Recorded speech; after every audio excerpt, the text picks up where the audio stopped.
the biggest headlines of the week is that of Daniel Penny's not guilty verdict. It was obvious to anyone with a brain that Penny was nothing more than a good Samaritan. But in a New York jury poll, reason and rationale is not to be taken for granted.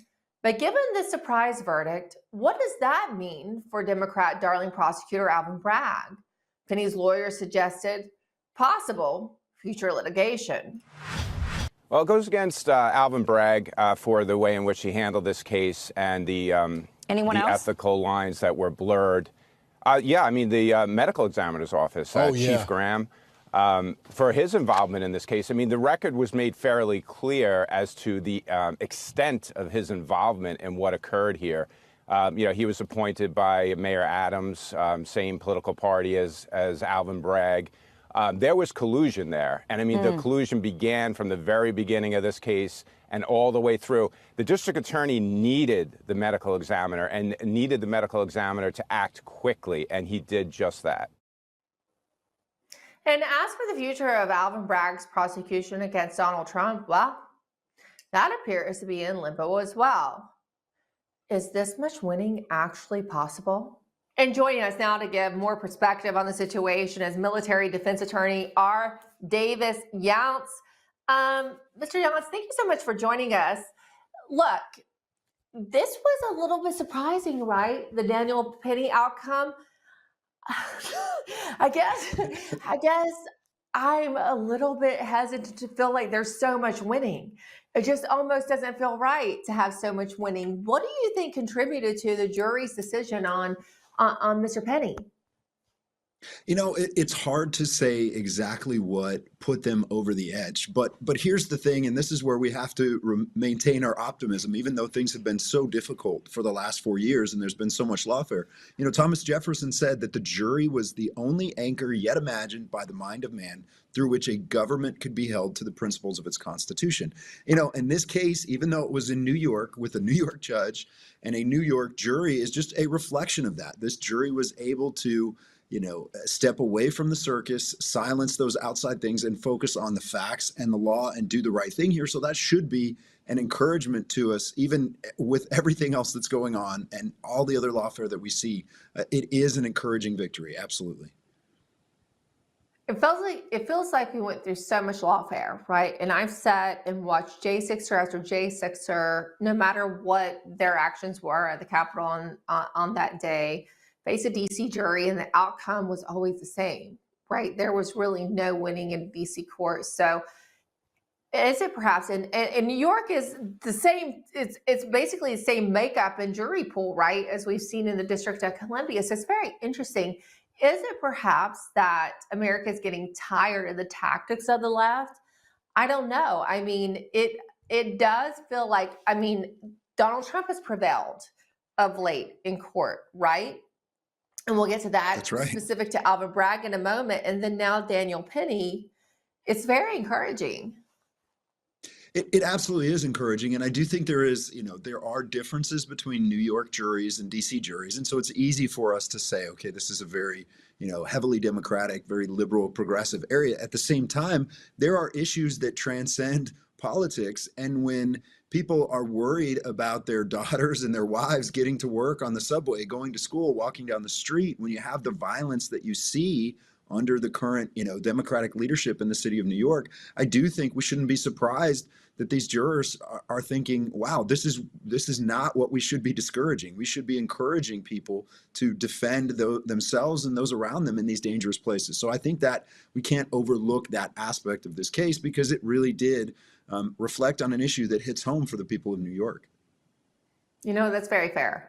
And these people, and I have talked to lots of people and colleagues who work in New York. They're very afraid to remember, people in New York just used to go on the subway. That was normal. It didn't matter kind of like what socioeconomic status you were from. It wasn't like, oh, because you were lower class, you went on the subway. Everybody used the subway. And now that's gotten to be not as normal because of the kind of violence and the concern that people have experienced that Daniel Penny actually found himself involved in. Is this a case where Alvin Bragg pushed too far? as you saw at the top of the segment, Daniel Penny's lawyer suggested that they might take legal action against Alvin Bragg. There might be some kind of counter litigation because he took on this case that he should not have taken on. Should Daniel Penny's lawyers, his legal team, proceed in such a manner? I think they should really look closely at it, and I think it would be worth it as a warning shot to some of these DAs like Alvin Bragg. Listen, I'm a former prosecutor. I work as a defense attorney now. This case should never have gone to trial. He should not have been charged for what he did, but this is what happens when we have these Soros-funded prosecutors who are more worried about politics and other outcomes than they are the safety of their community or what makes sense logically and legally. So when you charge someone like Daniel Penny, what you're doing is discouraging people from defending themselves. You're discouraging good Samaritans, and we don't want that as a society. So I think Alvin Bragg went way too far. I think this was a politically motivated prosecution, and I think that there should be consequences. And I do think that one of the ways our system has a check, other than voting these DAs out of office as soon as possible, is to file these malicious prosecution lawsuits and say there was never a good faith basis to move forward. And I hope they pursue that. I hope they pursue that with everything that they can so that other DAs take notice and these types of cases are not charged. Is Daniel Penny due damages because of what he's been through? I mean, I think he should be. I think he's going to have, he may have to hire private security at this point because of all the, the violence that's been threatened against him. But I mean, look at the poor man. I mean, just look at the weight he lost going through this. In many respects, this lawfare, the process is the punishment. So, he has dealt with a lot, I'm sure a lot of sleepless nights and other things, but he hasn't been able to focus or move on from his life. And again, he was trying to protect people on the subway. And again, we shouldn't be punishing that behavior.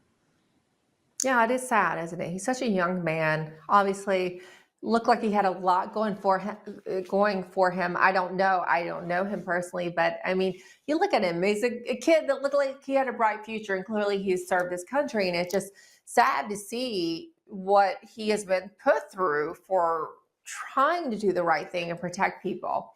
I do want to look at how this applies to Donald Trump, because clearly Daniel Penny and Donald Trump have been now prosecuted by the same person. Donald Trump is now asking, since he's set to take office again on January 20th, 2025, he's asking for a dismissal of the Alvin Bragg hush money case. Does what happened with Daniel Penny and the outcome of that particular litigation perhaps damage Alvin Bragg and give Donald Trump a leg up in asking for a dismissal? I mean, I think it does. You have to, Alvin Bragg has sort of flown too close to the sun, if you will. I mean, he has used his office for notoriety. He has used his office for political and personal gain, just in bringing these political prosecutions. And now he's lost a huge case, a very, very significant case they put a lot of time and effort into. So I do think it does affect his reputation. I think it affects his office's ability to have credibility. And I think one way to restore that, not just locally, but across the nation, and restore, good faith, would be to move to dismiss this case. It serves no purpose. There's no public safety purpose that's being filled by continuing to pursue this case and try to get it to sentencing. So I hope he does move to dismiss these charges. Yeah. It's not been a good week for Alvin Bragg, has it? After, as you said, flying so close to the sun and probably seeing, his future with starry eyes, things have changed a bit, but we still have a long way to go. I mean, we have been in a very politicized court system over the last few years, but it is interesting. It feels like the judges in the cases who are assigned to these certain cases, whether it be to a Donald Trump case or, someone who was seen as being conservative, it seems like they are kind of reversing course since the election.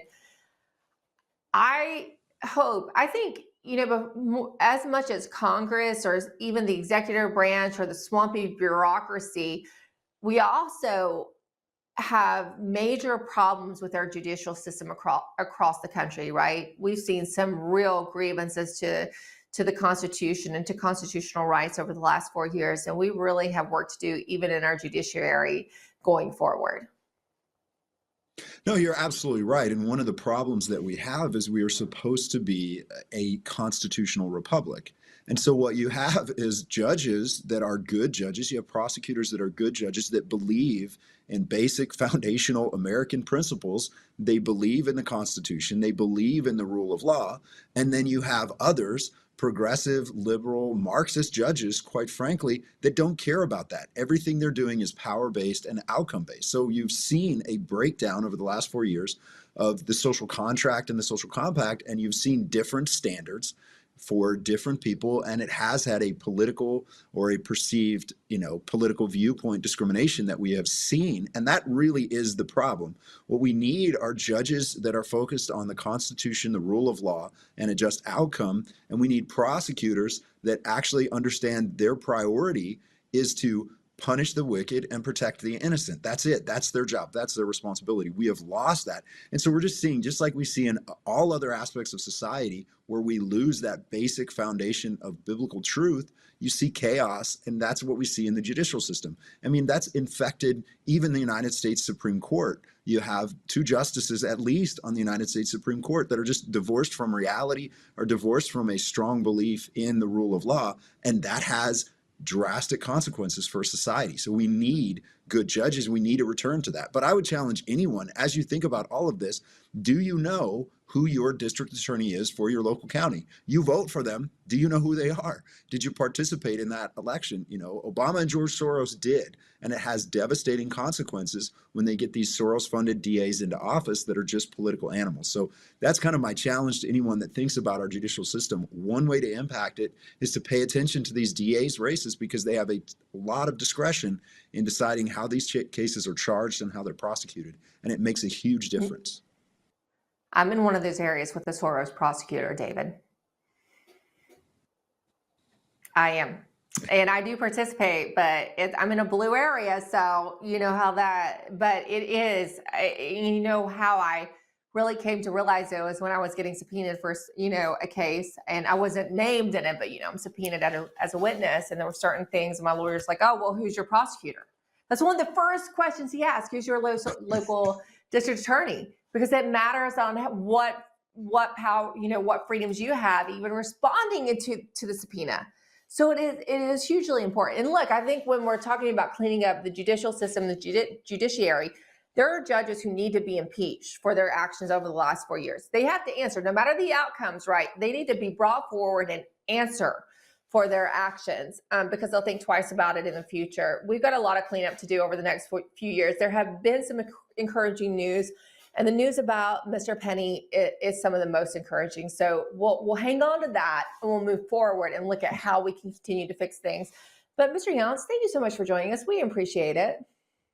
That was an absolute pleasure. Thank you.